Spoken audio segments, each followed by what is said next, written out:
Hello there, everybody. Welcome back to Star Wars Lads for the topic we've been wanting to talk about for a few weeks, and that's Star Wars in 2024. Of course, like the video if you haven't. It helps us out so much with the algorithm. It's an easy thing to do. Just scroll down, hit that like button, subscribe for more content like this. All right, let's get into our first topic tonight, which is 2024 and are some of our favorite things of 2024, but we're not necessarily going to go in a ranking order. This year, we're just going to discuss some of our favorite, least favorite things, what hit, what didn't hit. And I think we should start off with the TV shows. Of course, that is the biggest part of Star Wars. And this year was certainly a mixed year for Star Wars TV. Of course, we started out the year with the big animated show that's been on Disney Plus for the last, 4 years now. And it finally wrapped up this year. And that was The Bad Batch Season 3, a long anticipated season of The Bad Batch. I'm going to pass it over to you first, Sanak. Did The Bad Batch Season 3 live up to your hype? What are your thoughts now, almost a year removed from Bad Batch Season 3? I want to preface this by saying I was a pretty big defender of a lot of the choices made in Bad Batch Season 2. Coming into Season 3, I wasn't expecting like a Season 1, like, oh my God, everything's going to go crazy and all that. I thought it was really solid. I think that's the best way of putting it.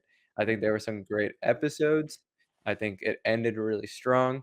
And I did appreciate that the show, once it made the choice to say, hey, we're not trying to be the Clone Rebellion, we're not trying to be everything and all things related to the clones post Order 66 before the dark times fully sets in, then I found myself enjoying it, for what it was. And I think the characterization was a huge part of season 3 for sure. Things that were kind of leftovers from the Clone Wars kind of get their due, like the Zilla Beast. Tantus, it's not heir to the Empire Tantus yet, but I do see this as a show that has left behind like ruins that would be very fitting for the heir to the Empire quasi adaptation story that's going to be taking place at the end of this Mandoverse saga with the movies, if that's still happening on movies, whether it's happening on TV shows, however it may be. The only thing I found like disappointing to me was the Asajj Ventress backdoor pilot because Dark Disciple is such a big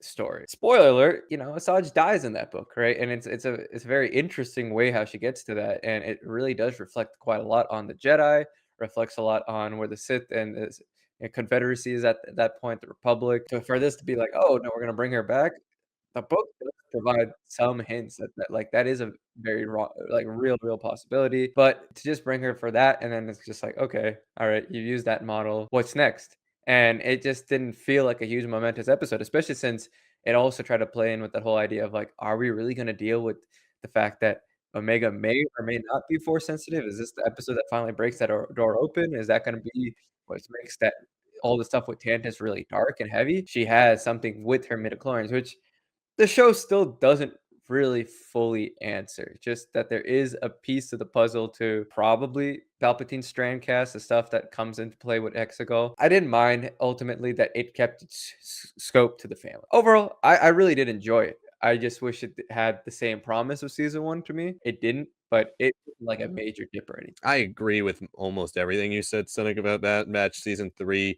For me, Bad Batch Season 3 was maybe the most cohesive of the 3 seasons, and that's because it decided to pick a direction finally. But yeah, most of my problems with the Bad Batch Season 3 are more Bad Batch as a show problems, less so problems with the actual structure of the 3rd season, because the 3rd season kind of gave me everything I wanted from the show or complained about with Season 2. It was a lot more linear. Most episodes built off of each other. It continued and followed a strict plot.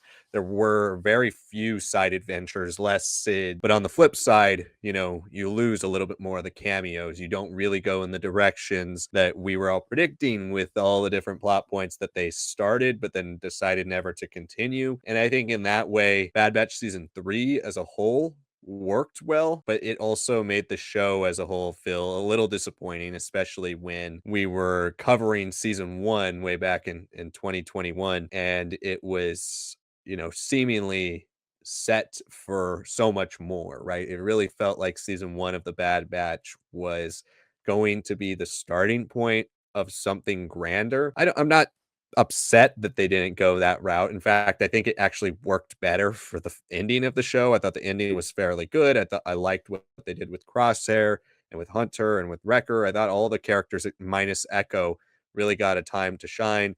Echo was one of the more disappointing parts of season three, just not having enough of that character as well as Rex and some of the other clones that were introduced. But the moments you get were really good. But it is still probably my favorite show of 2024. It was the most consistent. It had a solid amount of payoff, even if it didn't hit every note. Really, it only had one episode that I didn't like, and that was the Ventress episode. I really did enjoy Bad Batch season three, and I think it is the best show of 2024. All right, so let's talk about Tales of the Empire real quick. I thought Tales of the Empire was really underwhelming. I think the two subjects for the show were strange ones, especially comparing them to each other. Two completely different time periods for characters. I thought the Barris stuff was promising. We've been waiting for years to really see why she turned. It was completely out of left field for her character at the time. And we don't really get much more about that. It just kind of jumps into her story. I did like the earlier parts of her story. I think in general, I enjoyed the trajectory of the Barris story on paper. But in action, the three episodes were so far apart from each other. So many big character leaps happen in those episodes, which means so much of her change happens off screen. It felt overall pretty underwhelming, but it wasn't as underwhelming as the Morgan Elsbeth stuff, which generally just didn't feel like it needed to have a 3 episode arc. But overall, the outside of seeing Thrawn, seeing Peleon, seeing the great Grievous animation, outside of the amazing animation and some of the steps up for some of these character designs, I found pretty much no value in the Morgan Elsbeth side of Tales from the Empire. So out of the 4 Star Wars shows this year, this was my second least favorite. So it'd be 3 out of the 4. And overall, I found it pretty disappointing, especially when compared to Tales of the Jedi. Yeah, for me, this is my least favorite because I felt like it was just wasted. I think the name itself should imply more Imperial stuff. You don't have to have it be about Force users because the name is about the Empire. But yeah, there wasn't anything about the Empire. It was almost like the stuff that gets jettisoned by the Empire, kind of like is like scraps of it, right? But the Elsbeth stuff was interesting because like I did like seeing the Mountain Clan. I thought that was really great. And the second episode, I did like a lot of the Pelion stuff. But that third episode, I was like, why? Why is this here? Like if you're gonna finally show us some stuff with the New Republic during the Mandoverse, make it useful. Make it like how is she like aligning some of these Imperial remnants? How is she taking the Seventh Fleet and everything all and putting it all together. And then I like the bear stuff. I actually enjoyed finally getting back there. It was been like 11 years. But the problem for me, like you said, it's so spread out. Even if that final episode is really great, oh man, like how is it making these big leaps for her for Bears and not necessarily going too dark, but not also like why are we so easily swinging her back to the light and her penance, and it's really dependent on a lot of its visual storytelling, which for 10-15 minutes it still felt very subtle about it, right? Like, oh, she's aged herself with force healing, kind of given up so much of her life. I hope that Barris is at least worthy enough after having the MedStar books and Legends to get a proper story to deal with her turn, the weight of that, and like just her perspective besides just what we're seeing in animation. So let's talk about the Acolyte, which is obviously going to be, no matter what, when you talk about the Acolyte, the most controversial thing. So I'm going to pass it over to you first here. Where does the Acolyte rank amongst the 4 Star Wars shows for you, and how did you feel about it overall? Now, like 6 months removed. It was a show that had the most promise, and that's why it's so disappointing because I felt like all the pieces leading into it were really strong. When you say, "Hey, I have a writer's room," and you're saying, "Hey, I got a writer's room with someone who doesn't know Star Wars," that's actually really good because Star Wars cannot keep on cannibalizing itself for new Star Wars. It just doesn't work that way. And I was a huge fan of the fact that she's already been a showrunner on a streaming show. She's handled herself with that already. Okay, High Republic, this is great to see that we're going to jump from a really well received, honestly critically acclaimed era of Star Wars storytelling. That I thought all the pieces were there. I thought the log line for it, like dealing with Sith acolytes and their infiltration into the Jedi and all that. I was like, oh yeah, that's awesome when it was first announced. And then you go into it and you're like, oh man, what a waste. Just what a waste of resources and time. Like a lot of cramped sets, right? And that frustrated me. There's a lot of episodes with short run times. This is an ensemble show that wisely chooses to cut off its ensemble and basically in half by episode 5, but we don't really spend a lot of time to get to know them either, right? And it's relying so much on these actors being A-tier actors, like A-list actor quality to be able to carry the script. It makes some big swings with the lore that I actually don't mind. But if you're gonna do those swings, if you're gonna pull things from Legends, especially very, very late Legends with how well received Plagueis is, and not give it more than 30 minutes in some episodes, what are you doing there? They had so many people who are just fans. Like Amanda Stenberg literally dressed up as Padme for Star Wars Celebration. Yes, I think it's totally fair to address that it was definitely preemptively attacked, preemptively make campaigns against it. But it's not like the show really did much favors with taking all the worst Disney Plus isms and all the worst things of like the MCU and its failures with some of its shows and what Disney has been a very up and down with the Star Wars TV shows as well. And now it's canceled, right? Too expensive of a budget, too ambitious of a story, big lore swings, very much stymied by just the fact that it was a Disney Plus show, and that's not a good thing when you say it like that. This was a show that I'd argue is aimed for that teenager, kind of more of that fantasy like twisted romance vibe that I like. I think it's there. The pieces are all there. The actors are well qualified. The pieces should have made this more than what we got. And instead, it feels like a lot of fractured holes.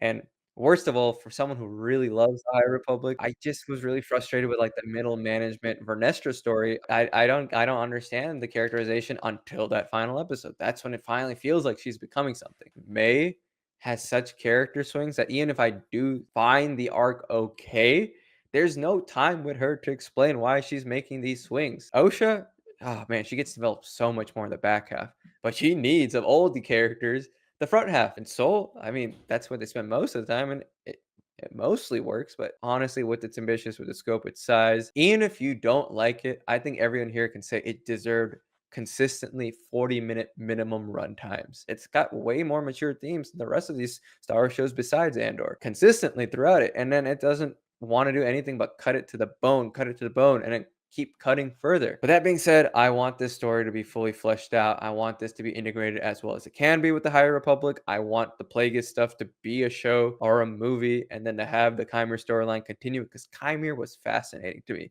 This is the type of Sith that I never thought I wanted, but man, Manny just absolutely crushed it. And man, that lightsaber fighting is the best since the prequels. It absolutely was. And worst of all, the flashbacks with the Virgins. I get the argument that everyone's like, oh, now you've upset the whole chosen one prophecy. And then if you're looking at it just like, okay, these two Force witches who have conceived this child that doesn't have any Zebrak notions, maybe they're two parts of a soul split in two. There's some insinuation there. How did the Virgins make this happen? It's a waste of time for those to be the longest episodes. I see all the pieces. I see the vision.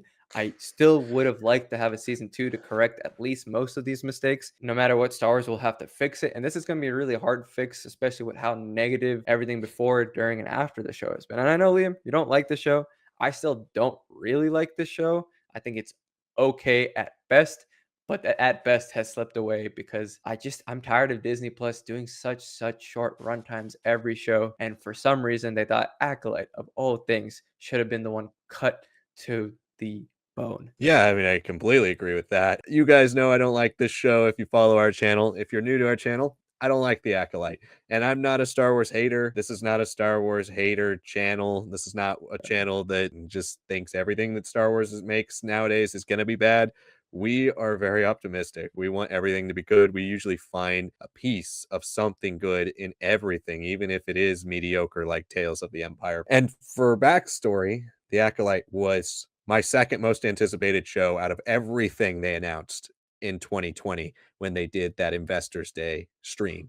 It was Ahsoka was my number one, and The Acolyte was my number two. I was so hyped for the show, and then we got the first trailer, and I thought it was a little underwhelming, but I was still hyped for the show. And then the second trailer was more underwhelming, but I was still hyped for the show.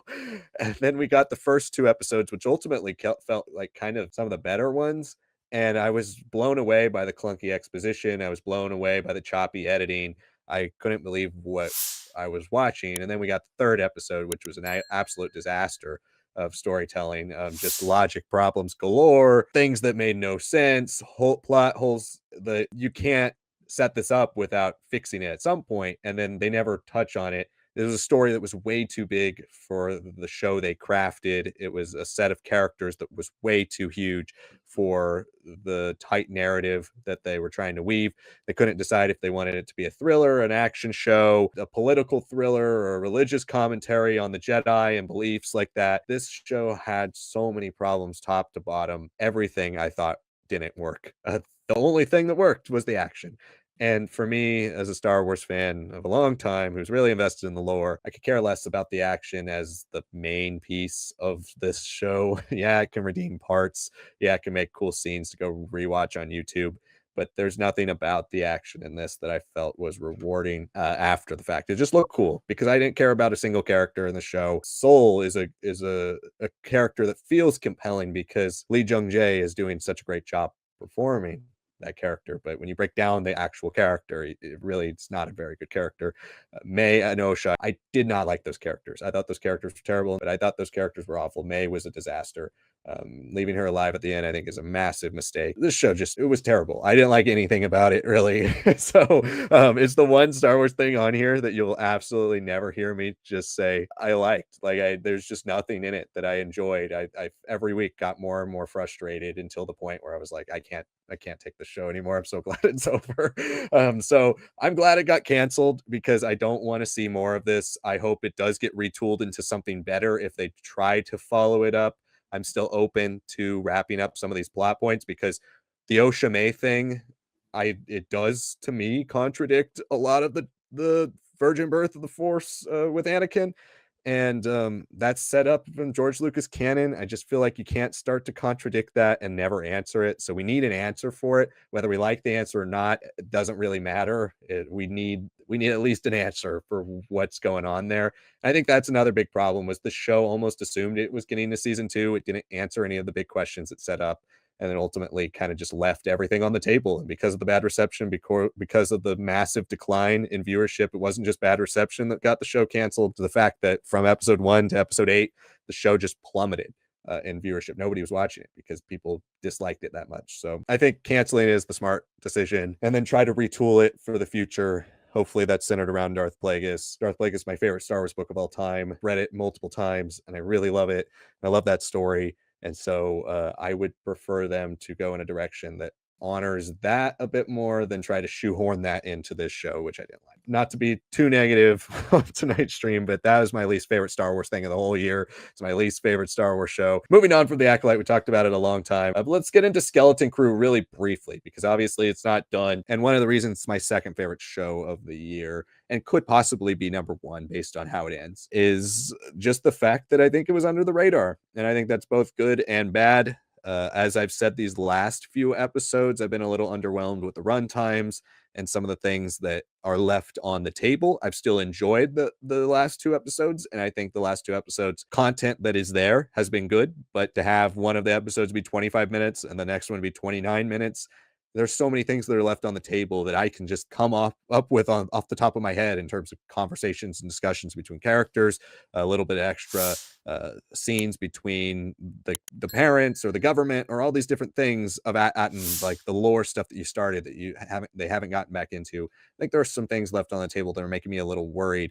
And I think it's justifiable to have Skeleton Crew as a underrated, under the radar show for the first few episodes. But then once you start to see that it's good and you start to see that, okay, it has this consistent level of quality, you can develop expectations for the second half of the show. And I think it hasn't quite met my hopes for the second half of the show, but it also exceeded my hype level pre-show. So I've enjoyed Skeleton Crew overall. As of now, I think it sits at like a 3 out of 5-ish, 3.5 out of 5-ish show. Hopefully it can get closer to the 3.5 or higher score by the last episode. It's a solid show, solid start, and I would hope to see more if they want to deliver with this cast in the future. I really have enjoyed it. The kids have just been wonderful. Absolutely wonderful. I give a lot of credit to the incredible cast of directors that they got here. And then the kids themselves, they got Jude Law, who was definitely like a supportive figure for them. This is some of the best child acting I have seen from Star Wars ever, right? It absolutely is something fresh and new. Big fan of that. And I agree. The back half hasn't been as strong as the first half for me. It didn't really have to. It's kept its quality.